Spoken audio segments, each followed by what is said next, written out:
ఒక అనుచిత వ్యాఖ్య చేశారు అని అంబటి రాంబాబు గారి ఇంటి మీద చేసినటువంటి అరాచకం తగలబెట్టేయడం. ఆయన తర్వాత దాని మీద పశ్చాత్తాపం వ్యక్తం చేశారు. తర్వాత అరెస్ట్ చేశారు. అండ్ పోలీసులు ఆయన్ని ఏ విధంగా ఇబ్బంది పెట్టారో కూడా జడ్జి గారి దగ్గర చెప్పారు. ఆయన ఏమీ అనుచిత వ్యాఖ్య చేయకపోయినా జోగి రమేష్ గారి ఇంటిని తగలబెట్టేయడం. ఈ వ్యవహారాలు చూసి చాలామంది ముక్కున వేలేసుకుంటూ ఉన్నారు. ఇంత దారుణమైన అరాచకం చేస్తున్నారేంటి అని. అండ్ అదే సమయంలోనే ఇంతకుముందు అధికారంలో ఉన్న వైఎస్ఆర్ కాంగ్రెస్ పార్టీ కూడా ఈ విధంగా తెగబడి ఉండింటే, ఈ విధంగా అరాచకం చేసి ఉండింటే రాష్ట్రం పరిస్థితి ఏంటి? ఎంత దారుణమైన పరిస్థితుల్లోకి రాష్ట్రం వెళ్ళిపోయేది అని చెప్పి అండ్ జగన్ గారు ముఖ్యమంత్రిగా ఉన్నప్పుడు, ఇప్పుడు అధికారంలో ఉండి, ఇప్పుడు అది ఏమంటారు సంస్కారం గురించి, గొప్ప గొప్ప నీతుల గురించి పాఠాలు బోధిస్తున్న వాళ్ళు ఇంతకుముందు ఏం మాట్లాడారో వరుసపెట్టి వీడియోలు చక్కర్లు కొడుతూ ఉన్నాయి. జగన్మోహన్ రెడ్డి గారిని తిట్టిన తిట్లకు వైసీపీ క్యాడర్ అప్పుడు ఏం చేసి ఉండాలి? ఒక ఆయన పార్టీ ఆఫీస్‌లో కూర్చొని బోసడీకే నా కొడకా అంటారు. స్వయాన ఇప్పుడు ముఖ్యమంత్రి చంద్రబాబు నాయుడు గారు అప్పుడు ప్రతిపక్ష నాయకుడి హోదాలో నీ పుట్టుకే ఒక తప్పుడు పుట్టుక అన్నారు. నీ పుట్టుకే ఒక తప్పుడు పుట్టుక అన్నారు. ఇంకొకాయన అసలు రాజశేఖర రెడ్డికే పుట్టావా నువ్వు అన్నారు. సైకో నా కొడుకు అన్నారు.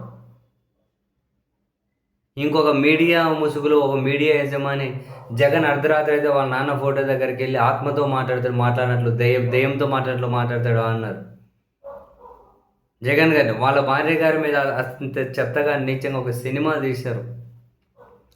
నోరు తెలిస్తే సైకో నా కొడుకు, చెత్త నా కొడుకు, వీడు చెత్తముండా కొడుకు వీడు, ఈ విధంగా. ఇంకా లోకేష్ గారు అయితే ముండల్ని మింగడానికి పోయాడా లండన్ అన్నారు. ఇంకా ఆయన లండన్ వాళ్ళ కుమార్తె దగ్గరికి పోతే పిచ్చికి మందు వైద్యం చేయించుకొని పోయారు అన్నారు. పిచ్చికి ట్యాబ్లెట్లు తెచ్చి వాడుతున్నారు అన్నారు. ఇవి ఇంకా తక్కువ, ఇంకా దారుణంగా అన్నారు.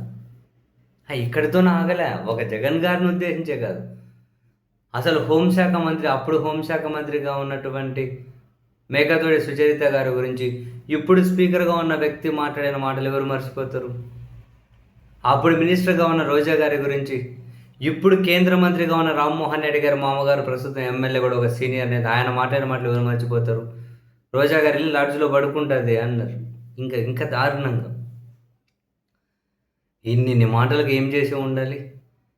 ప్రతి ఒక్కరు ఇప్పుడు వీళ్ళలాగానే ఇంత దారుణంగా ఎగబడుతూ ఉంటే, రాజకీయ ప్రత్యర్థులు ఇళ్ల మీద దాడి చేసి ధ్వంసం చేసి తగలబెడుతూ ఉంటే, ఇదే పని అన్ని రాజకీయ పార్టీలు చేసి ఉంటే, ఇదే పని ఇంతకుముందు వైసీపీ వాళ్ళు చేసి ఉంటే, తర్వాత ప్రభుత్వం మారితే వాళ్ళు ఇదే పని చేస్తే ఏమైపోతుంది రాష్ట్రం? ఇంత అరాచకం ఏంటి? అధికారం ఉంటే ఇంత బరితెగింపులకు పాల్పడతారా? అంటే జనాలు ఏమున్నా చేవచచ్చి ఉంటారు, వాళ్ళకి అంత చైతన్యం లేదనే ధైర్యమే కదా. ప్రజాస్వామ్యం, చట్టం, రాజ్యాంగం అనేటివి అపహాస్యం అవుతూ ఉన్న జనాల్లో చలనం ఉండదు, పాడుండదు అని చెప్పి ఆ ధైర్యంతోనే చేస్తూ ఉన్నారా? ఏం చేసినా జనాలకు గులుకుండదు, పలుకుండదు.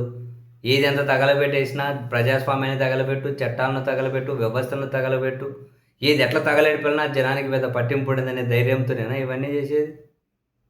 అరే ఇళ్ళని తగలబెట్టేయడం ఏంటి? ఇంత అరాచకం ఏంటి? ఏమీ లేని దగ్గర ఇన్ని బూతులు మాట్లాడిన వాళ్ళు ఎవరన్నా పశ్చాత్తాపం వ్యక్తం చేశారు ఇంతకుముందు మేము ఇట్లా మాట్లాడకుండా ఉండాల్సిందని? మళ్ళీ సమర్థించుకునేవాళ్ళు అడ్డదిడ్డంగా. అంబటి రాంబాబు గారు ఒక అనుచిత వ్యాఖ్య చేయగానే మళ్ళీ సాయంత్రం అట్లా మాట్లాడకుండా ఉండేది ఉంటే అని ఎందుకు మాట్లాడారో కూడా చెప్పారు. ఆయన ఒక గ్రంథాలయ సంస్థ చైర్మన్ అంటారు. లాభాష బూతులు తిడుతూ ఉంది. ఆయన మీద దాడి చేసి పెద్ద పెద్ద కట్టెలు పడుకొని నిలబడారు. ఆయన కారు మీదకి వచ్చారు, అంతా చేశారు. ఆ ఆవేశంలో వాళ్ళు తిడుతూ ఉన్నారు కాబట్టి ఈయన ఒక అనుచిత వ్యాఖ్య చేశారేమో, చేయకుండా ఉండాల్సింది అని చెప్పి ఆయన కూడా తర్వాత పశ్చాత్తాపం వ్యక్తం చేశాడు. ఆయన అరెస్ట్ అండ్రి, పోలీసులు ఇబ్బంది పెట్టేసారు ఆయన్ను. ఆ విషయం జడ్జి దగ్గర చెప్పి జడ్జి రికార్డ్ చేసుకున్నాడు. ఇల్లు తగలబెట్టేస్తున్నారు, జోగి రమేష్ ఇల్లు తగలబెడతారు. ఇవన్నీ ఎక్కడికి ఆగుతాయి? రాష్ట్రం అంటే ఏదో వీళ్ళ జాగీర్ అనుకుంటున్నట్టున్నారు. ఆ వ్యవస్థల చేతగానితనం ఉంటే ఇట్లనే ఉంటుంది, అది వేరే విషయం. ఈ వ్యవస్థల చేతగానితనము ఇట్లనే ఉంటుందేమో.